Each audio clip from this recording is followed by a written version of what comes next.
domestic violence wins many fans. So QueenAfi, if you're listening, check it out. Domestic violence, it has to stop. The kids are crying, it's coming down like raindrops. It's a behavior we can't condone. It's breaking up our happy homes. Let's get it together, talk about it, let them know that they're not alone. Young Motive is back with the topic of the day. It's a crucial situation that we all must pay more attention to. It's bringing families down. You know me, I know the truth, and I'ma spread it around. Hold on, I gotta call y'all back. At home behind closed doors, but it's spreading through high schools and college dorm floors. For the victim, it's like they got their head in the news from all the stars of the physical and verbal abuse. Men do it to women, women do it to men. It's a cycle that happens over and over again. It's disturbing and far from bliss, and each and every child is emotionally affected by this. I think it's time we bring the dark to the light, to stop the 911 calls in the middle of the night. So I'm reaching out, and I hope it's worth my while. It's erasing the bond between man, woman, and child. Violence, it has to stop. The kids are crying, it's coming down like raindrops. It's a behavior we can't condone. It's breaking up our happy homes. Let's get it together, talk about it, let them know that they're not alone. Domestic violence, it has to stop. The kids are crying, it's coming down like raindrops. It's a behavior we can't condone. It's breaking up our happy homes. Let's get it together, talk about it, let them know that they're not alone. Stop and think about it. This is your significant other. Why would you want your son to see you put your hands on his mother? Leave his little man shook. It's really a bad look. How you supposed to concentrate and keep his head in the book? How you daughter supposed to look up to dad? Don't you know that you're the first male role model she's ever had? The saying goes, a woman wants a man like a father. So what you telling her? To accept this from a man, you gotta watch how you talk to whoever you with. Words hurt, people forgive, but never forget. I guess it's up to a team to teach these things. This is my expression of how, why end these things. Seek a shelter from mayhem, they won't doubt you. And there's all types of programs to reach out to. No need to feel ashamed, cause it's not your fault. And this evil way of living has to come to a halt. Domestic violence, it has to stop. The kids are crying, it's coming down like raindrops. It's a behavior we can't condone. It's breaking up our happy homes. Let's get it together, talk about it, let them know that they're not alone. Domestic violence, it has to stop. The kids are crying, it's coming down like raindrops. It's a behavior we can't condone. It's breaking up our happy homes. Let's get it together, talk about it, and let them know that they're not alone.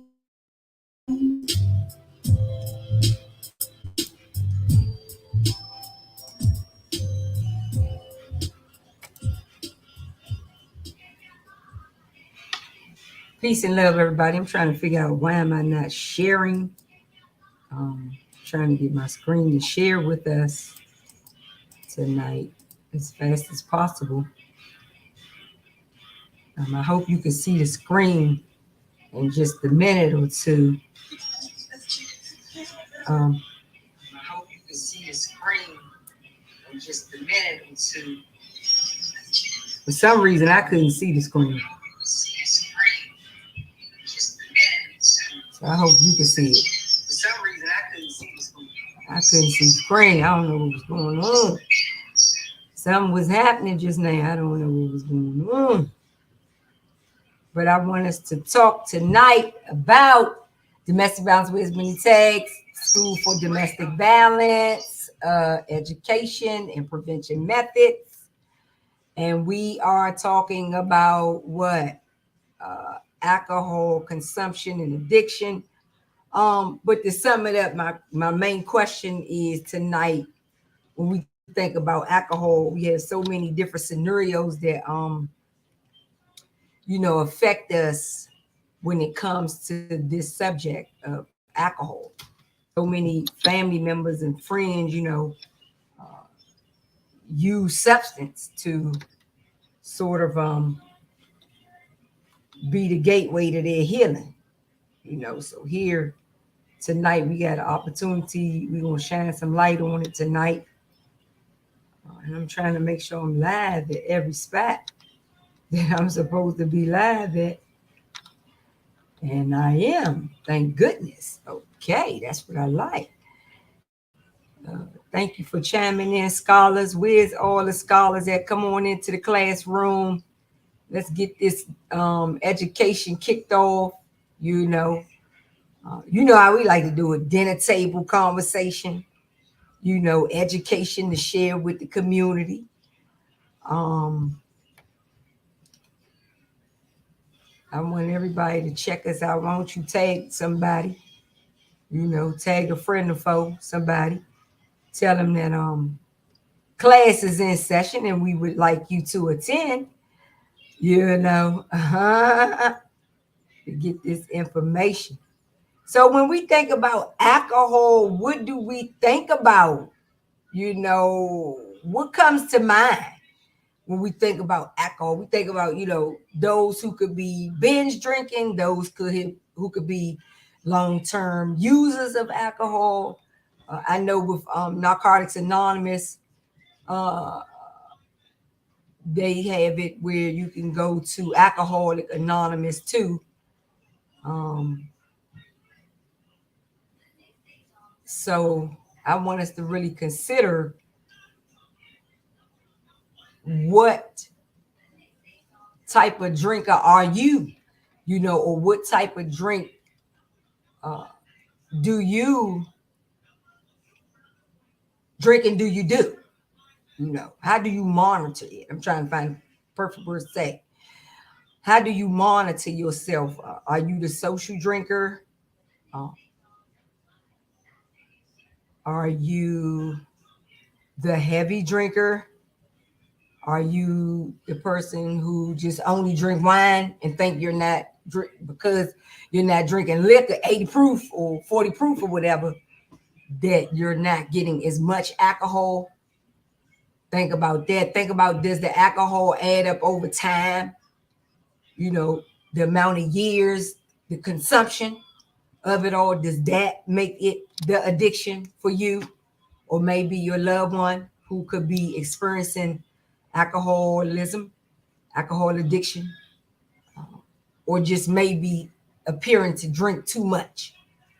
Drink when they're stressed, drink when they're depressed, drink when they can't think straight without the drink. They always need a drink. Then think about our young people, our youth who use alcohol to cope with due to traumatic things that may have happened at their dinner tables or in life.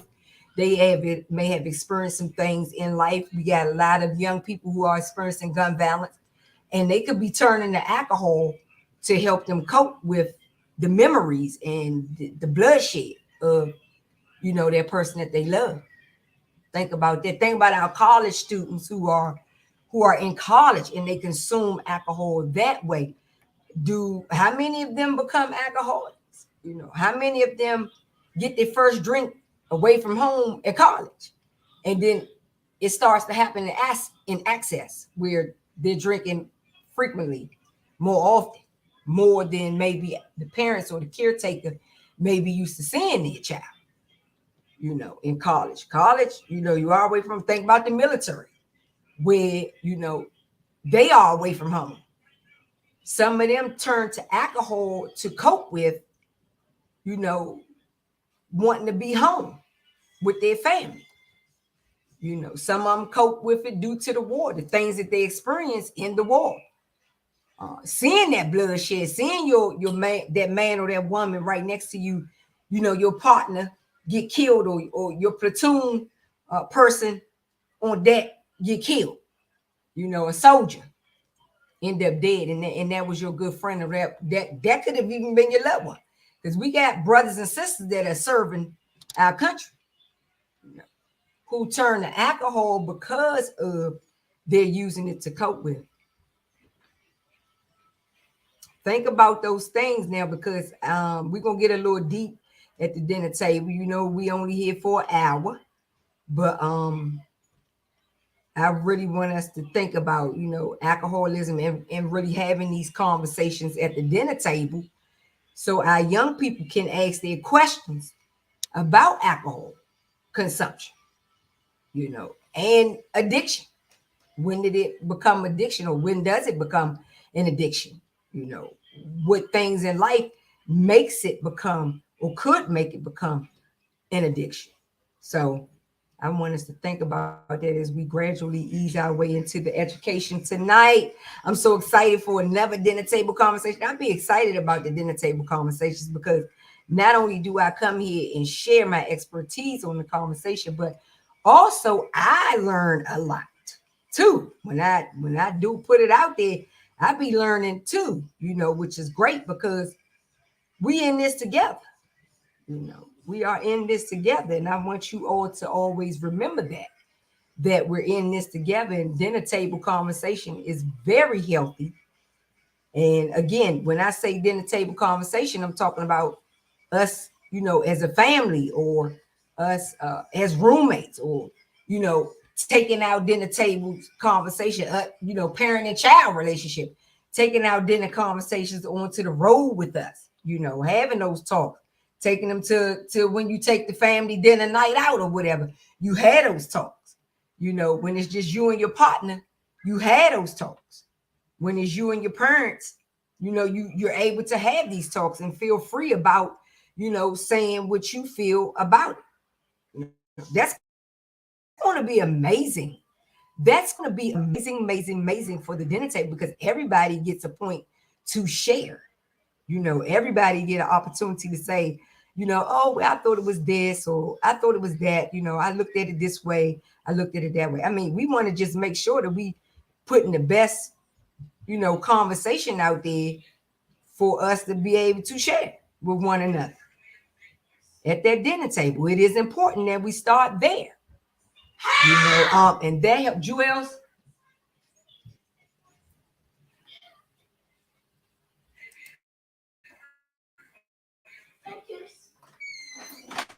That helps us, I'm sorry about that. That helps us kind of tune in and become one together at the dinner table. So it is amazing the stuff that we learn from one another at that dinner table. So I hope tonight, we can do that. I want to go into any questions or any comments. Put them in the chat. I'm there with you.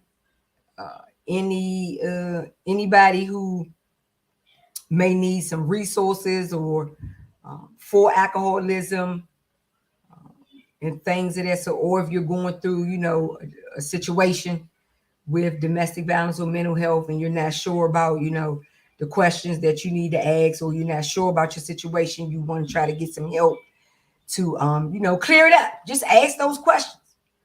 I would never tell you that you need to charge somebody today. I'm not going to ever tell you that, but you should still chime in and just ask questions, try to get some understanding about, what you could be dealing with in terms of the subject. So I'm excited. Of course, you can use me as a resource if you want to, or, those of us who may be going through some things, you can go to 1-800-799-SAFE for your domestic violence resources.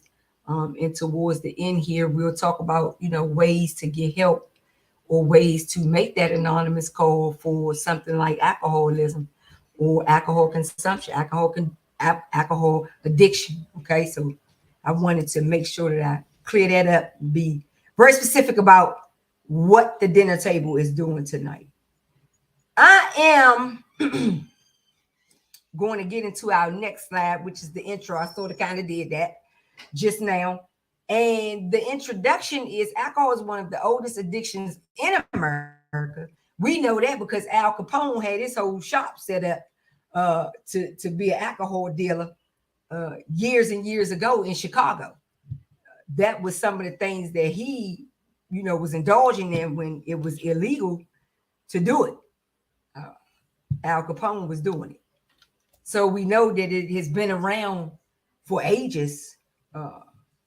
It has been around for a long time. I'm just thinking about when I was a little girl, all the alcohol I used to see on our dinner table at the house, at different cousin houses and everything, at the parties, the family parties and everything. It was going on. Hey, students, thank you for chiming in. Come on and chime into the classroom with me. Get this lesson here. It was a time when everybody, had a little take in it.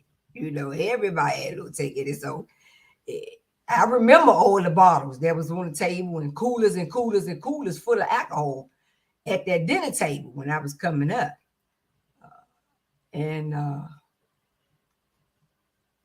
I saw a lot of family members drunk, and a lot of family members using alcohol to cope with the various things that they were experiencing during those periods in their life. Do you ever think that it'll be you as a little girl or as a child? Do you ever think it'll be you though? We say as little children, we don't want it to be us. We try to ask mommy and daddy and then please don't drink. Please, it's going to kill you.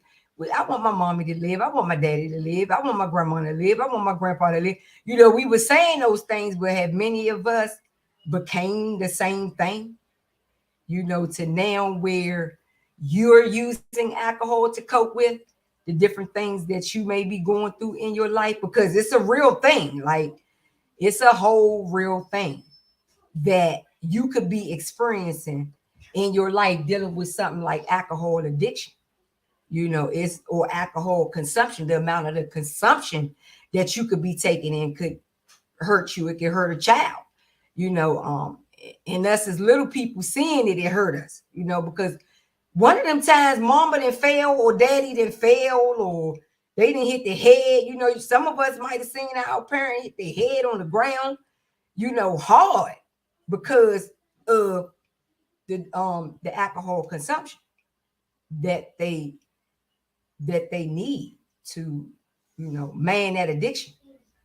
We have some alcoholics who cannot drink. Who cannot take the risk of not drinking, going cold turkey and never drinking again, because the cold turkey piece for alcoholics can be very dangerous as well. So we shouldn't be telling people to go cold turkey on alcohol. What we should tell them is to talk to their physician, talk to the doctor about it, and just make sure that, you get help with winging yourself off of it, because it has that much power over you that it can take your life when you don't take that drink. When we telling somebody to go cold turkey on alcohol. And I was just sharing this session with my son, and we were talking about, alcohol consumption and what it could do to that person who just ups and says, I'm not drinking anymore, and you've been drinking over a period of time, it can really do some severe damage to that loved one. So think about that tonight, the damage that it does to the brain function, the effects of the brain damage due to alcohol consumption might result in the loss of sight, memory loss, impaired motor function, slow reaction, and death. Okay, so my question is alcohol a stimulant or a depressant? And, as I dived into the research tonight, I found that it could be a little bit of both, which I thought was interesting too. And I'm saying, how is that? Because most people, I always say it's a depressant, but research is the best place to go and get your questions answered. Get some education, get some questions answered. Research, you can never go wrong with the research. Believe me when I tell you, okay? So being able to tap into that side of the research and understand more of my questions, more of the lesson, is always amazing. So what are they saying here? They're saying stimulants are drugs that provide an energy boost to the central nervous system. They increase heart rate and breathing rate. They rise blood pressure. They suppress appetite, and they often cause a rush of the euphoria depending on how they're consumed. So depending on how you consume it can rush the brain and pose as a stimulant. Now, my question to the scholars out there, because y'all are so real and I love it when you be real, because that's what I am, real. I have a question now. And my question would be, thank you. This is an amazing topic. Yes, it is. Thank you. And I thank you for being tonight, scholars. We always have a beautiful lesson, dinner table conversation right here with Domestic Violence Wears Many Tags Organization. QueenAfi is your facilitator in the classroom today. So when we consume alcohol, you know, does it like give you that boost of energy and make you vibrant, you know, but how many drinks into it? And that's going to be depending on what? Your weight, your height. What is it depending on to say, you know, you may get the stimulant rush? And is that to the new people that are drinking who get this? They get that rush like that? Or is it to everyone who sort of pick up their first drink for the day? So I thought about it in that type of light to say, you know, okay, well, maybe it could. Then I thought about my own drinking problems that I had.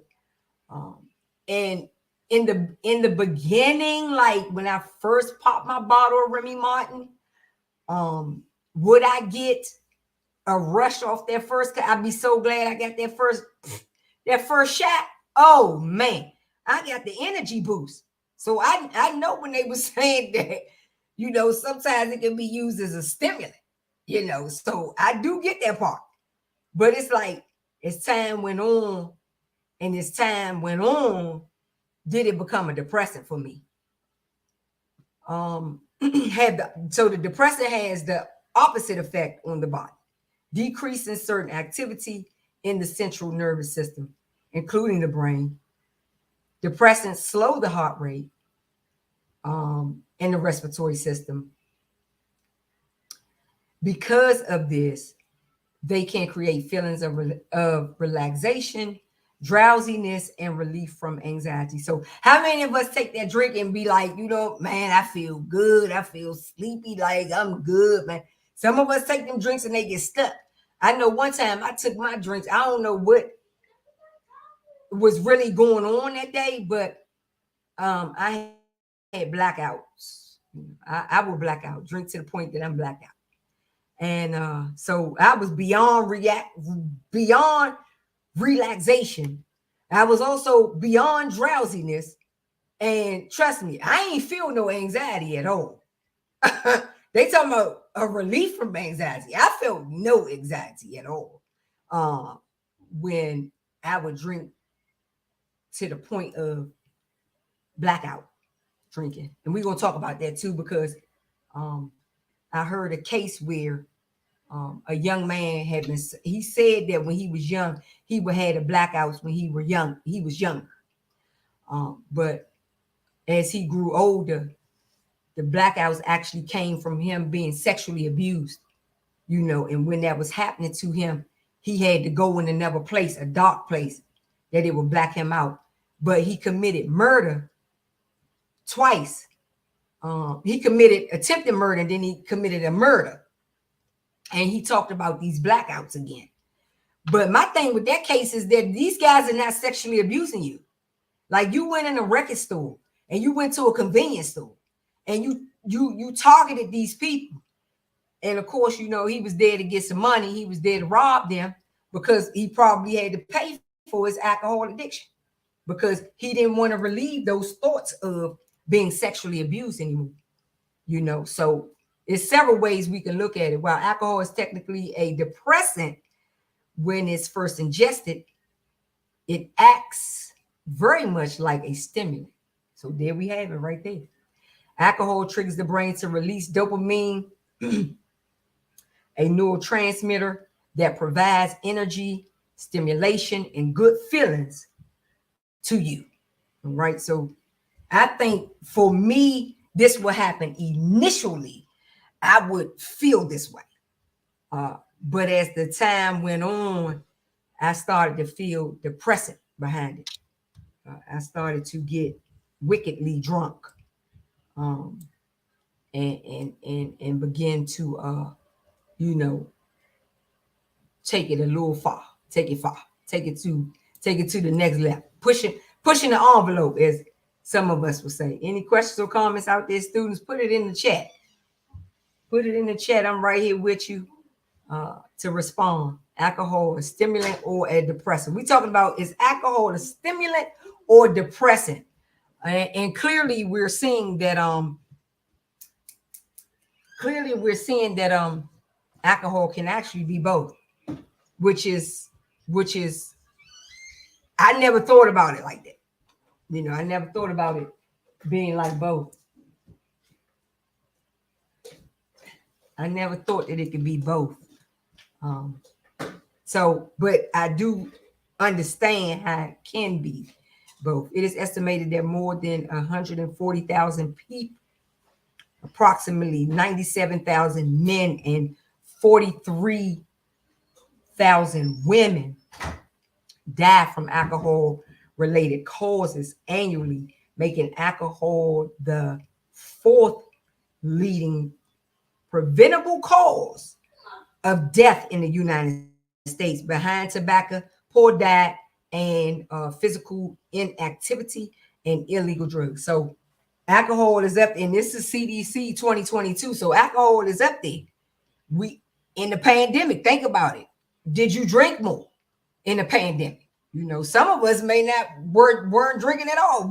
Some of us social drinkers turned into possible alcoholics. And there's a lot of us who did not migrate back into the office. We're still at the house. Are you drinking? Because there's nobody there to say whether you're drinking or not. I mean, it's nobody there to say. It's just you, your computer, your remote equipment that you have, and your ability to get up and make a drink. So we have that as well that could be going on with dinner tables across the world, because we all were affected by that. In 2018, WHO reported that alcohol contributed to more than 200 diseases and injury-related health conditions, ranging from liver disease, road injuries, and violence, to cancer, cardiovascular diseases, suicide, to tuberculosis and HIV and AIDS. Alcohol is the gateway to the report that WHO was given in 2018. How many of us have had road rage? Okay, when we get a little drink, we tell everybody, I can drive. I can drive this car. Like, you're not driving my car. And you know that you done had more alcohol, over the legal limit to drive, to drink and drive. You had over the legal limit to do that.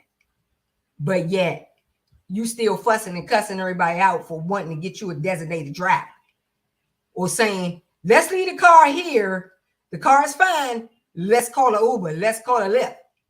You don't want to do that either. You want to get behind the vehicle or the car and drive. And I know it because I did it. I know it because I did it. I was not letting no one tell me that I couldn't drive my vehicle. And yes, was I in the road? Yes, I was. Road rage. Yeah, road injuries. I broke all kind of mirrors off my car and flat tires and all, hit bumpers and all kinds of stuff, drinking and driving. See? And y'all do too. Y'all do too, scholars. I know. It's okay. We keep it 100 here at this dinner table. Okay? 100 here. The purpose of our education is to enlighten one another and to get our tails to talking about alcohol. Is it a stimulant or a depressant?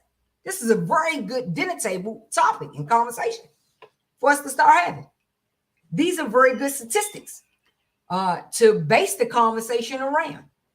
We've had family members who have died from liver diseases because they drink so much.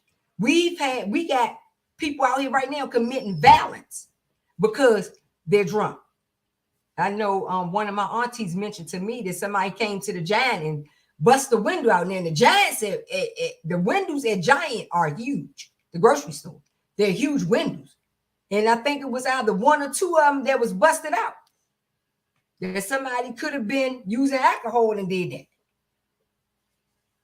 You know, or they could have been alcohol included with another substance and did it. You know, so the violence does happen. You have, you know, alcoholics who beat their children deeply, you know, because of the drinking and then the traumatic things that they have going on in their own inner that they have not dealt with. We know folk who have gotten cancer and heart disease from it. We know that men commit suicides because of alcohol. And, you know, when you're thinking about alcohol, some people say alcohol make them horny and they want to have sex and it's an aphrodisiac for them and all that. But see, you're not using protection while you're doing all that. Tuberculosis, you're not getting your proper visits to the doctors, you know, while you're doing all of that. Participating in this mischief behavior that, you know, is quite frankly, when overindulged, when you got 97,000 men in America and 43,000 women that die from it, that's a problem. That is a problem to public safety and those of us alike. You know, we got to do better with having our conversation so everybody is aware of what we're dealing with here. Do what you want to do, but let's get educated and become aware about, you know, what we're doing. I think if we can get educated about the things that we indulge in, it will help us indulge less in it. We'll be more conscious about our behavior and what we do, you know, and how we treat ourselves. Because everybody say they love themselves. Everybody say, I care about myself. Everybody saying that, but your actions are not showing that when you're overindulging in something like alcohol. Alcohol use disorder. In the United States, youth ages 12 to 17, according to the 2019 NIH survey, it is estimated that 414,000 adolescents ages 12 to 17 had alcohol use disorder. This number includes 160,000 males and 250,000 females. Females, young girls, what are you getting drunk for? Like, what are you drinking for? Because we're talking about alcohol use disorder. Now we're talking about going to, you know, to put a code in for your insurance can pay for this disorder. It's to that level with our young people ages 12 through 17. We need to talk to them about this. We need to open up our dinner tables and talk to them about this. You need to share this video with your young people. Get the conversation started right at your dinner table. You don't have to take them to this program and that program. You can do the programming right at your own dinner table. If we just become a lot more transparent, if we become a lot more open to having these conversations, if we become a lot more understanding in how important these conversations are. Jewels and Blake, get out here. You're too loud. You know, it's important that we talk to them about the conversation. According to the CDC 2015 Youth Risk Behavior Study, when high school students were asked about their activities during the previous 30 days, 33% said they drank some amount of alcohol. 18% reported binge drinking, and 8% said that they drove after drinking alcohol. And clearly we see right now Netflix has the special with the short series with the Murdo family. I believe I'm pronouncing it right. And the young man took the boat out in South Carolina. He took the boat out with some friends and stuff, and he got so discombobulated He did not want no one, these are teenagers, he did not want no one to drive that boat. He kept telling them that nobody's going to be allowed to drive his boat. The boat ended up crashing. One girl ended up flipping out the boat somewhere. It took them some time to find her, but when they did find her, she was dead. You know, and this is a family who supposedly in South Carolina was one of the top law firms. They had a law firm, one of the top law firms in South Carolina, that they was helping people get out of trouble, but they was sugarcoating their own family trouble. They were not helping their family. They was not helping this young man named Paul, who ended up getting shot. Okay, because the father had an opioid addiction. Okay, so y'all need to check that case out. It's a very interesting story on Netflix. Okay, so again, he's not the only one at 12 through 17 drinking. He's not the only one. There are many 12 through 17-year-olds that are drinking right now and drinking to access alcohol use disorder. What is going on at our dinner tables that we're not talking about alcohol use disorder? Why are we skipping these conversations? Why are we not having these conversations with our young people?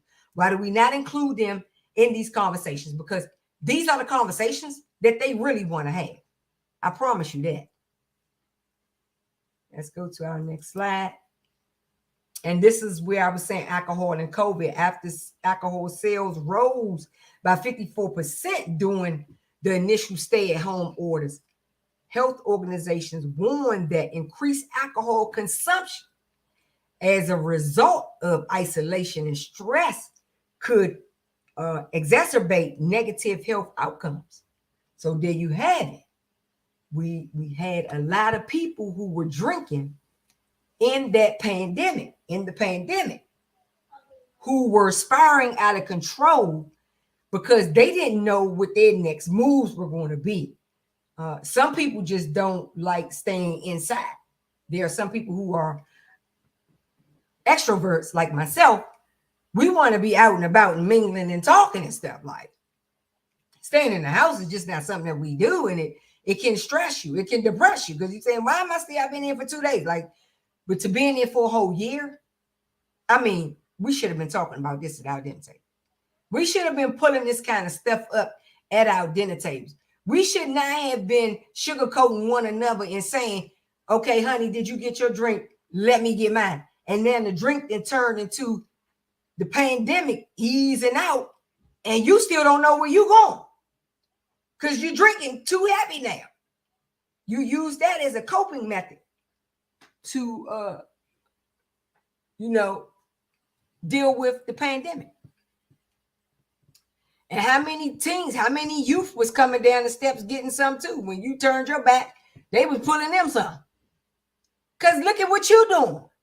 You are the one that sets the tone for the dinner table. Leadership at the dinner table is very important. We set the tone. We could have easily put on some videos to start working on our health.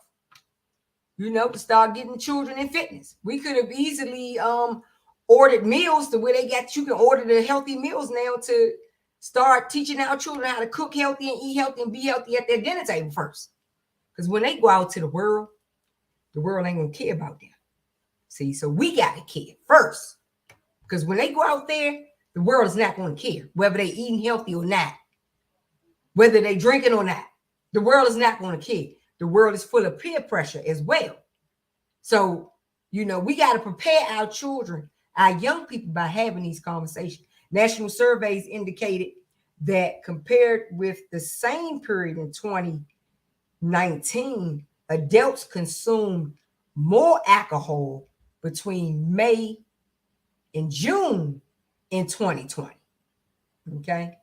Loneliness was identified as a health concern during the pandemic due to the social distancing and community closures. Get out of here. That's what we was just saying.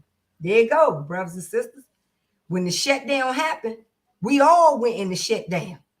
And we started trying to find ways to cope. at that dinner table. So why not take a drink? Why not pull up on one? You know, why not? We ain't nothing else to do. You know, and probably with the alcohol, it might have been a lot of babies that was made too. You know, right there, because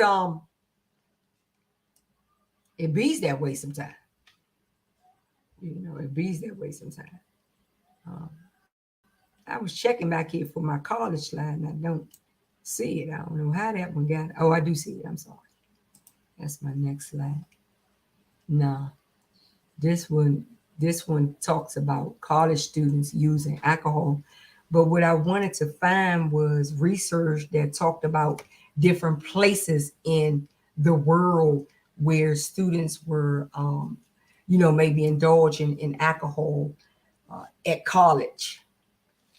And what I found was that, of course, here in North America, college students drinking has been studied extensively, receiving frequent media attention, research funding, and intervention programs. So here we have things in place to assist our college students with over drinking. We've also seen with our college students that the drinking it can get so bad that, females are raped, males are raped in situations like that. I think with the United States, and scholars, you let me know how you feel. I think with the United States, when we drink like that and access, we become some type of sexual victims or something. Like, I don't know, just because I'm drinking, how does that turn into rape me on my forehead? Like, just because I'm drinking, how does that turn into consent because I'm drinking? I'm at a frat party, or I'm at a party, sorority party, or we out with my buddies or whatever, they having something at the house, or, we doing something. How does that turn into rape me on my forehead or consent on my forehead? Because I'm drunk. I'm blacked out drunk. And I just feel somebody on top of me, or I think I feel somebody on top of me. I don't really know. As a male or female, you don't really know. You think you know, but you don't really know, because the alcohol, it affects the brain. So you think you know something, and that's why the people are easily to get off and say, it's your word against mine. That's why they do that, because they know that you were so heavily drunk, you're not going to remember what happened. So it's a no case right there. It's a no case. And 9 times out of 10, this victim, male or female, did not go to the hospital and do the rape kit like they were supposed to. So it's a no-brainer. The rapes at colleges and stuff tend to be frequent. They tend to be frequent, and it happens a lot in America. And we got to start thinking about, ways to cure that. Several factors have been found to be associated with alcohol use in North America: emotional and psychological instability, gender, sexuality, identity, cognitive factors, peer pressure, family history, and achievements. So these things can, put us into a place where we're drinking, and we're drinking a lot. And you have it the other way too, where you have some students who think they got it under control because they A1 students. They think they can just drink all the time because they A1 students and they make their grades. Yeah, okay. But that's going to become heavy too. That's going to become real heavy too. You think you got it under control right now, but you keep indulging on it. That's going to become trouble too. Okay. In Africa, Rafet assessed the awareness and practice of health risk behaviors among 687 Egyptian students. 95% response rate. That was the response rate that, they took the survey with. 59% were women. They talked about, the risk for women. They talked about the risk for education. They talked about the risk for agriculture. And they found that of the students, 14.4% had ever tried alcohol, and 4.1% reported current drinking. Current use of alcohol was more common among students aged at least 19 years old. So 19 years old, this is what this study is saying, that they saw more common in their students in Africa at Canal University, Asia. In a study of first-year Hong Kong University students during routine health screening, Griffiths and colleagues found very low rates of binge drinking. 7% reported having 5 or more drinks on one occasion in the preceding month, while 0.8% reported alcohol-related problems. So we're seeing that there's problems in Asia as well with addressing alcoholism or alcohol consumption, alcohol addiction. And asking that question, is alcohol a stimulant or is it a depressant? Kind of round tabling that conversation. South America, this was Brazil, I believe. I pulled this one from Brazil. 18% of men and 7% of the women reported driving at least once while intoxicated. And in America, they drive like this all the time, intoxicated. So this 7% in South America, I don't think that's bad. Because, I mean, it's almost at least, and this is my own number, it's almost at least 50%, 60% that Americans drive drunk. And we gonna mix that in with teenagers too who drive drunk. And when you ride in America, you will see some of the cars that are pulled over on, and you see how an accident caused it, and the cars be so messed up. And you know people did not survive in these alcohol road injuries. People did not survive when you pull over and they have the cars out there that are all messed up. You could be driving past or at a stoplight, and if you look around, you may see some cars that are really badly damaged. And what they're trying to say is that this is a public health issue. This is a safety issue in the public. And like, we need to have this conversation. We need to be having this conversation. Drunkenness and intoxication were more common among men. 33% of men reported being drunk on at least 7 occasions at any time in their life. Versus the women, 13.5%. They reported being drunk once or twice. So you got our brothers, males, that are drinking in college at higher rates than our college students that are women. This is in South America and Brazil. When asked about drinking alcohol while attending university in the past month, 10.5% had at least one dose of alcohol. I mean, if you ask me, that's still better than America colleges, as far as I'm concerned. The alcohol, the glossary, I wanted to put a glossary up here so we'll know what it is we're specifically talking about when we are talking about the very fine question: is alcohol a stimulant or is it a depressant? Alcohol impaired driving fatality, a fatality in a crash involving a driver or motorcycle rider with a blood alcohol concentration at what? 0.08 or more. I think when I blew into the breathalyzer, I think I might have blew more than an 08. I blew more than an 08. I was severely drunk. when I blew into mine. I'm thinking mine might have been a 0.14.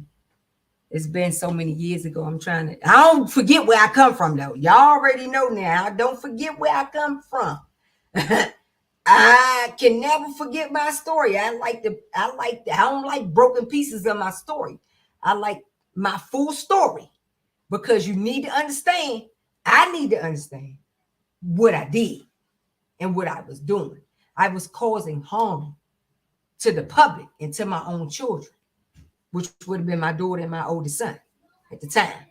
Okay, so alcohol misuse, drinking in a minor situation, amount, or frequency that could cause harm to users or to those around them. Okay, drinking in a manner, situation, amount, or frequency that could cause harm to users or to those around them. We see these people all the time misusing alcohol for individuals younger than the legal drinking age of 21 or for pregnant females. Any alcohol use constitutes alcohol misuse. Okay, so you got to watch the consumption of it all. What are you taking in? Do you have a limit? And in fact, did the doctor tell you that you should not be drinking anymore at all because you're hard-headed? Scholars, a lot of us are hard-headed. We don't believe the doctor know what they're talking about.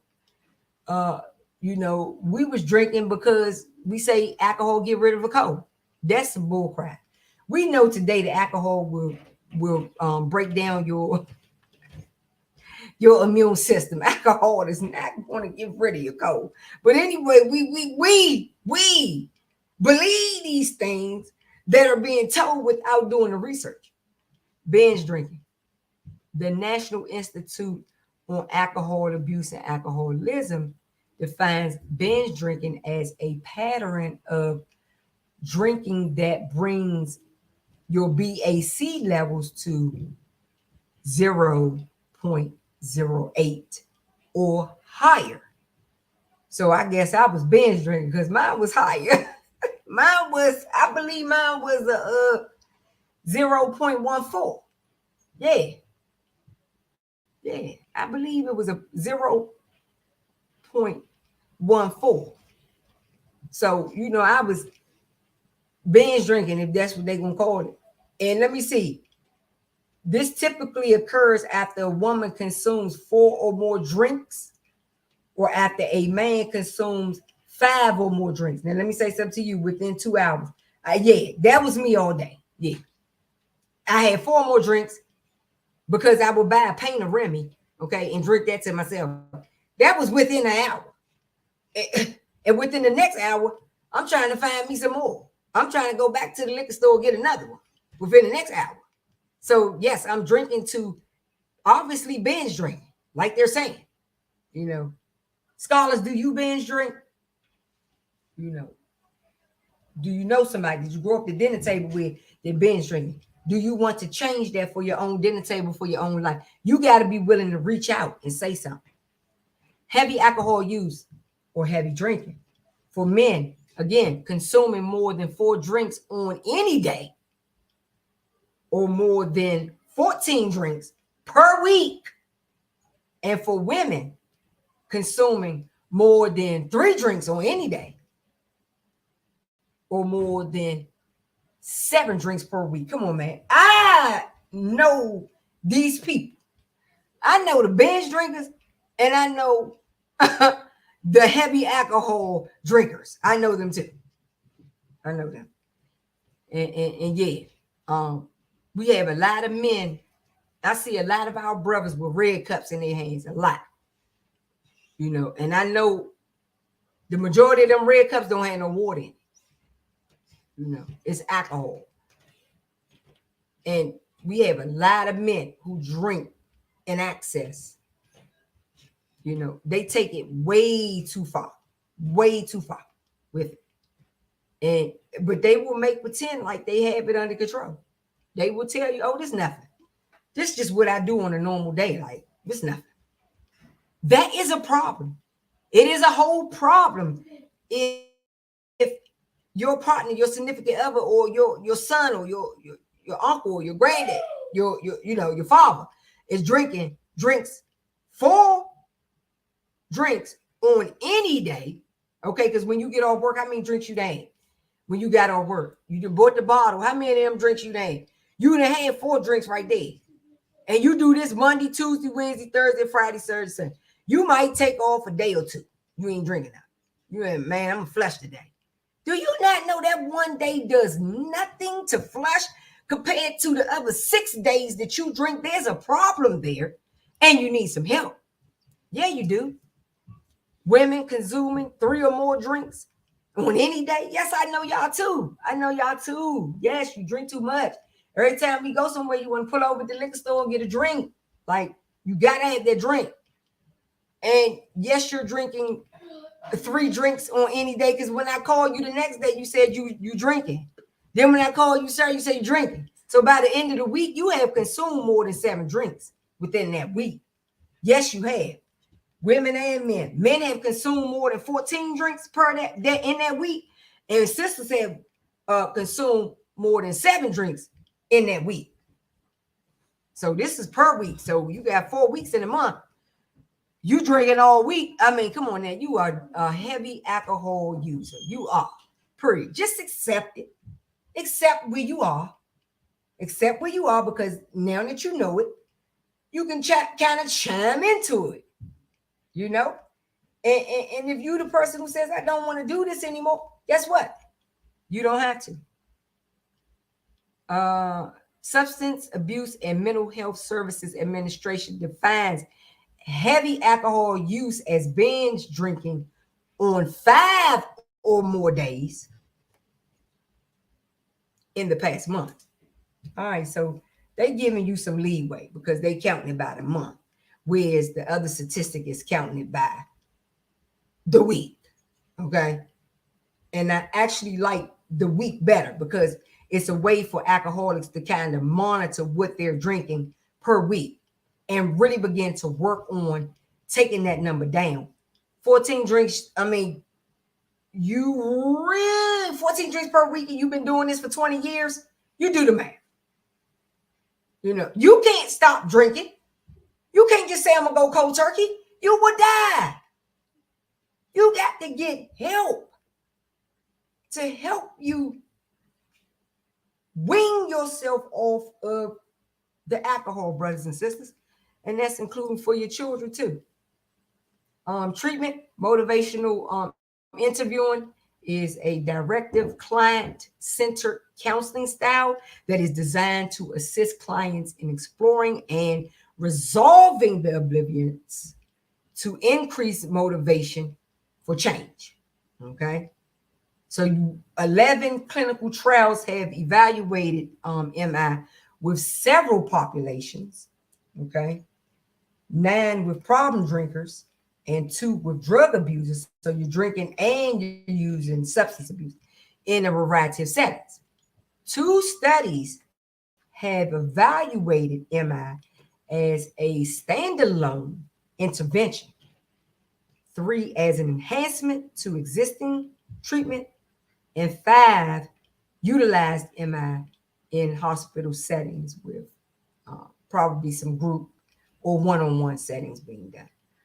So think about, your treatment and how you really want to look at it, how you really want to go about doing it when you are, using your insurance. If you have your insurance, chime into your insurance card and begin to figure out, what are the treatments that are out there for you to get help.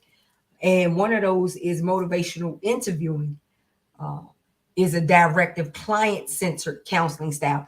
And I think that could be good because it actually chimes into that client who is suffering from alcohol consumption addiction. And they really want to kind of take a look and see, what's driving this? What is the motivation behind me drinking? What are the influences behind me drinking and having this behavior? I think that's a very good